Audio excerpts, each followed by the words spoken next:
Focus point लोगों की focus point है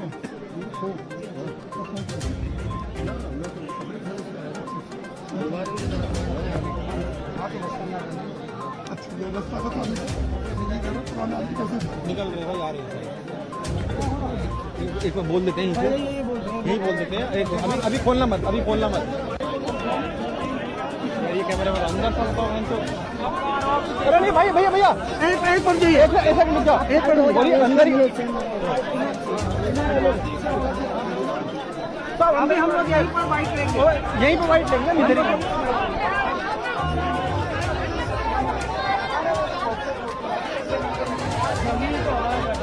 अरे जमील भाई खोलेगा कहाँ है?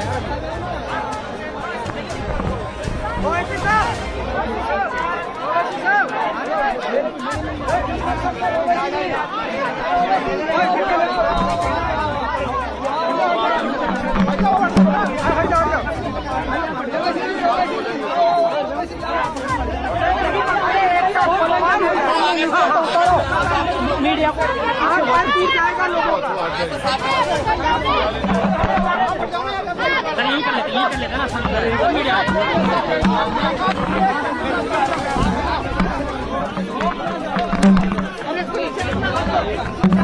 ठीक है, बोले बोले।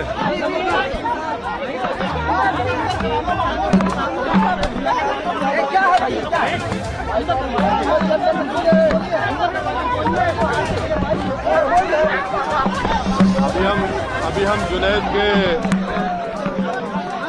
के घर को आए हैं। उनके परिवार वालों से मुलाकात किए और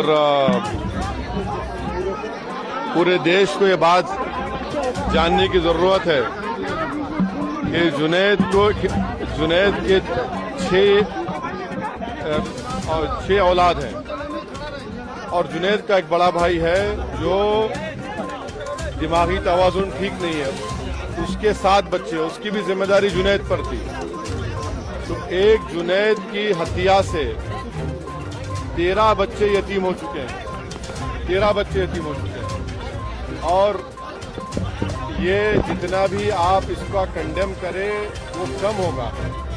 और अफसोस की बात यह है कि राजस्थान की जो पुलिस है और हरियाणा की पुलिस वो इन तमाम गुंडों को, क्रिमिनल्स को, टेररिस्ट को खुली छूट दे दी कि वो आते हैं मेवात में और लोगों को मारते हैं, पीटते हैं, उनको उठाकर लेकर जाते हैं।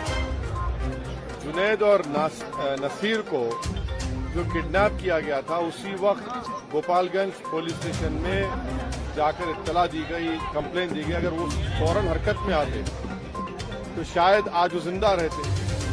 अभी उनके परिवार के लोग हमको बता रहे थे कि फिरोजपुर जिला का जो सीआई है, वहाँ की जो पुलिस है, वो तो पूरा इस गैंग के साथ मिली हुई है।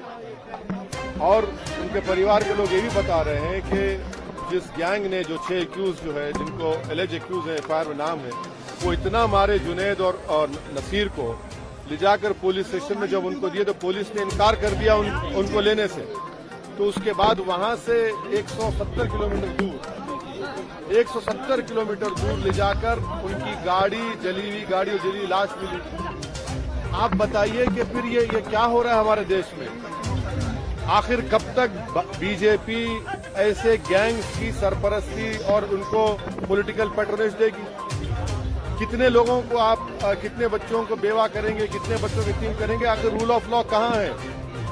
अनेक खुले हथियारों के साथ फिरते हैं, यूट्यूब पर गोली चलाते हैं, वीडियो डालते हैं, सिल्वर बटन मिलता है, फेसबुक पर वारिस का जिस्म दिखाया गया, उसके बाद वारिस मर गया तो हरियाणा की पुलिस ने कहा कि एक्सीडेंट से हमारा परिवार कहते हैं कि उसको मारा गया। तो ये तो ओपन एक मर्डर है और इसको अगर आप जेनोसाइड भी कहेंगे तो गलत नहीं होगा। इसको रोकने का एक ही तरीका है कि हरियाणा और राजस्थान की पुलिस और यहाँ की लीडरशिप जो है, यहाँ के चीफ मिनिस्टर, हरियाणा के चीफ मिनिस्टर, इनको रोकें, इस गैंग को पकड़ें, इनको जेल में डालें। भारत, सुनिए, भारत में किसी को इख्तियार नहीं है कि कोई हथियार लेकर जिसको चाहे गोली मारे, जिसको चाहे पकड़े। ये विजिलेंटीज है जिसको ये विजिलेंटीज हैं जिनको खत्म करना जरूरी है, वरना रूल ऑफ लॉ खत्म हो जाएगा, अदालत को ताला डालना पड़ेगा, पुलिस को रिटायर करना पड़ेगा अगर नहीं रोका जाएगा तो। क्या नहीं है? आप अंदर हमको बताया गया कि आकर शराब पीकर मेवात के लड़कियों को छेड़ते हैं, जब किसी ने रोका तो वो बच्चे भी जेल में है, जेल में है वो। 3 दिन हो चुका है, 2 स्टेट की पुलिस है, राजस्थान हरियाणा, नहीं पकड़ सकते क्योंकि इन जालिमों को, इन टेररिस्ट को पुलिस का और पॉलिटिकल लीडरशिप का पैट्रोनेज है। जब तक सियासी लीडरशिप इनके साथ रहेगी इनको कुछ नहीं होगा। आप लिख के रख लीजिए हमारी बात।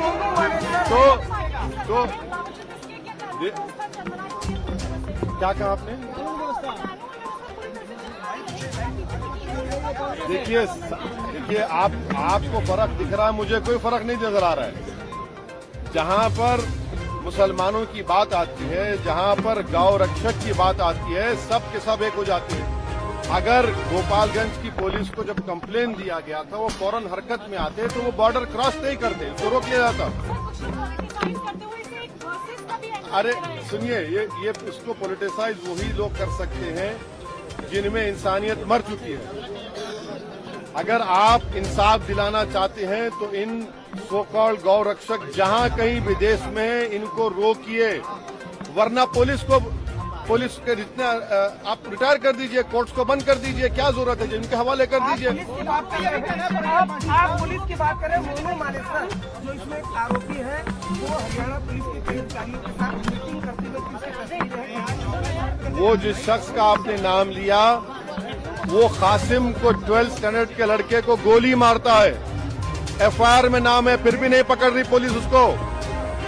जिसका आपने नाम लिया उसने वारिस को पकड़कर उसके वारिस के मुंह से खून बह रहा था, फेसबुक पर लाइव किया, उसके बाद डिलीट कर दिया। ये तमाम सुनिए, ये तमाम जालिमों को, टेररिस्ट को पॉलिटिकल पैट्रोनेज है। मैं देश के प्रधानमंत्री से डिमांड करता हूं कि आपकी पार्टी, आपकी सरकार इन लोगों की मदद करना छोड़िए। पुलिस अगर अपना काम नहीं करेगी तो फिर कौन करेगा? अगर आपकी पॉलिटिकल लीडरशिप काम नहीं करेगी तो देश तो फिर इन विजिलेंटी से चलेगा। भाई साहब, ये कांग्रेस हो, बीजेपी हो, वो देखिए, इन पीड़ित परिवार का एक ही डिमांड है कि उनको सबसे पहले उनको गिरफ्तार किया जाए और एक स्पेशल कोर्ट के जरिए उन पर केस चलाया जाए और उनको सजा मिले।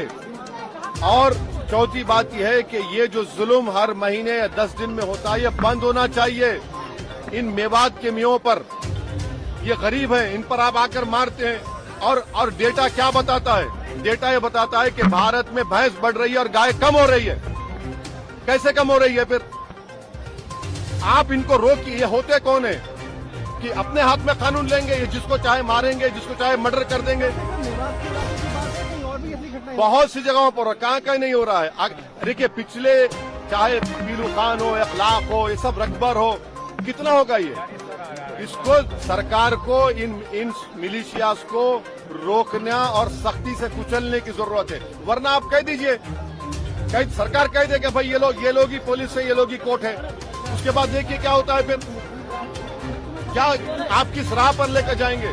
ये लोग रेडिकलाइज हो चुके हैं और ये जो मार रहे हैं मुसलमानों को, रेडिकलाइज हो चुके हैं लोग, हाईली रेडिकलाइज हैं ये लोग। ये अरे कौन कर रहा है? बीजेपी कर रही है इनको, बीजेपी सपोर्ट कर रही है। कांग्रेस की सरकार खामोश बैठी है। अगर कांग्रेस की सरकार वहां पर फौरन एक्शन लेती, इनको बचा लेती, रोक देती, कुछ नहीं कर रहे हैं आप।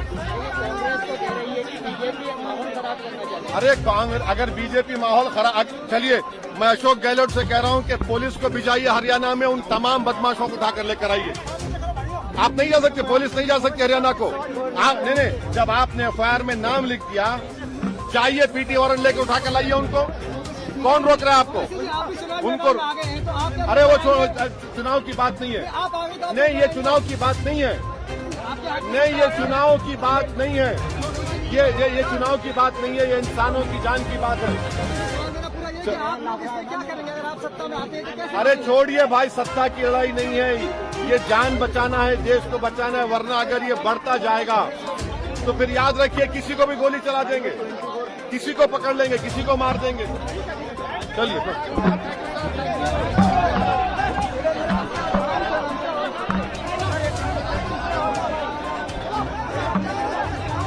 अरे विमल जी हटो हटो हटो हटो